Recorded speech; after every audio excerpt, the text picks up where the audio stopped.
Most artists need stadium tours, radio deals, and constant interviews to stay relevant.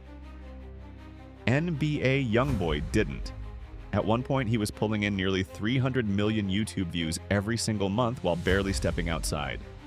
No massive press run, no late-night show circuit. And during stretches when touring completely stopped, the numbers didn't collapse. They kept climbing. So the real question isn't how popular he is. The real question is how the machine keeps running even when he isn't. On the surface, the story looks chaotic. Headlines, legal issues, social media unpredictability. Fans catching surprise lives from random pages. It feels unstructured. But underneath that noise sits something calculated.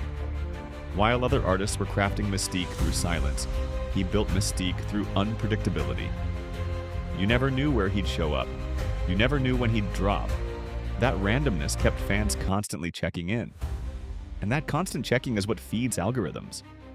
Before the money multiplied, there was one core decision: volume over validation. He wasn't waiting for radio approval or label rollouts. At 14 and 15 years old, he was releasing project after project, flooding platforms with raw music. No 6-month disappearances to build anticipation. Just constant output. That consistency built a fan base that never had to wonder if he was still active. He never disappeared long enough for them to move on. And that approach turned YouTube into a 24/7 television channel.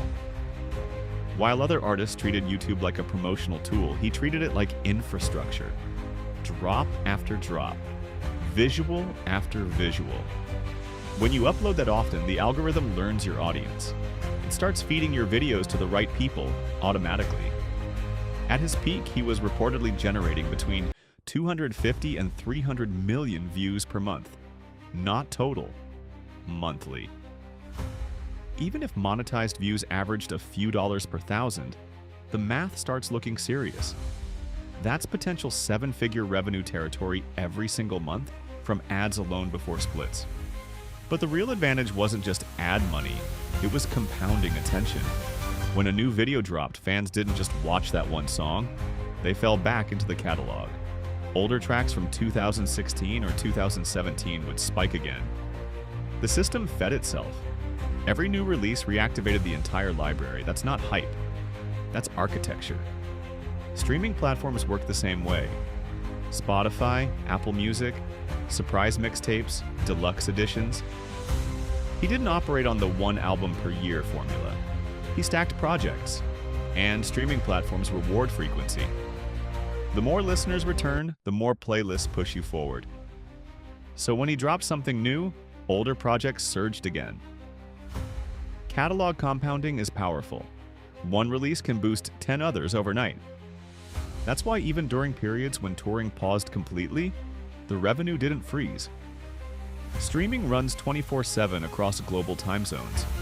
Someone in Europe is playing a song while someone in the US is asleep. There's no off switch. When income doesn't depend on stepping onto a stage, you're not fragile, you're stable. Then there's publishing. This is the layer most fans never think about.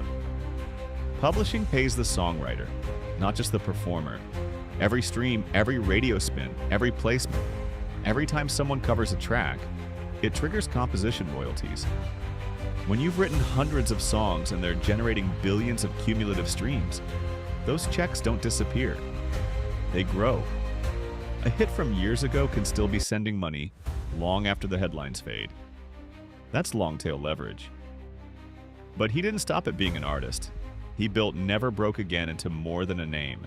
It became an imprint. And when you own a label, you don't just earn from your own music. You earn from the artists under you.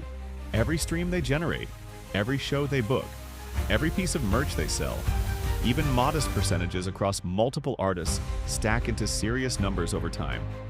That's when the shift happens, from talent to ecosystem. And ecosystem changes negotiation power. When you walk into a distribution conversation as a single artist, you're asking for a deal. When you walk in with a brand, multiple artists, and millions of monthly streams attached to your name, you're bringing assets. That's leverage. That's a different conversation entirely. Features became another revenue stream layered on top. Industry estimates have placed his feature price anywhere from $200,000 to $300,000 per verse. And artists pay it because a feature doesn't just bring vocals, it brings a built-in audience that will click instantly. Sometimes those features come with back-end percentages, which means the income doesn't stop after the session ends. It continues as long as the song streams. Merchandise runs on the same principle.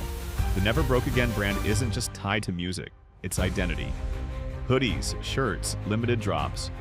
Production costs might sit low, but retail pricing stays high because fans aren't buying fabric. They're buying connection. Limited releases create urgency. When you know something might not come back, you don't wait. You purchase. That cycle feeds the brand, and the brand feeds the music. Touring, when available, acts like gasoline. Reports have suggested tours grossing tens of millions over a full run.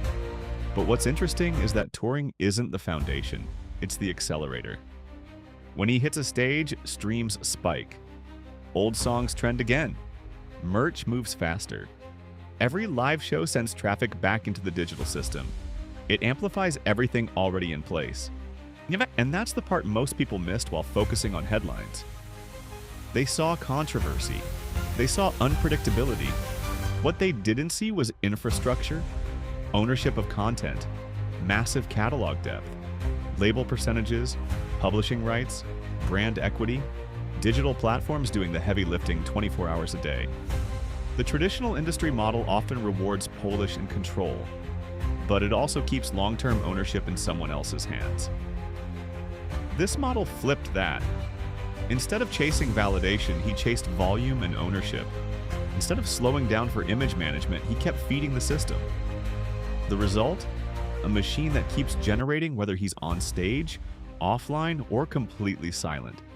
So when people ask how someone so young could build something that durable, maybe the answer isn't luck. Maybe it's understanding that attention is an asset, and assets compound when you own them. And maybe the chaos everyone talks about wasn't chaos at all. Maybe it was strategy hiding in plain sight.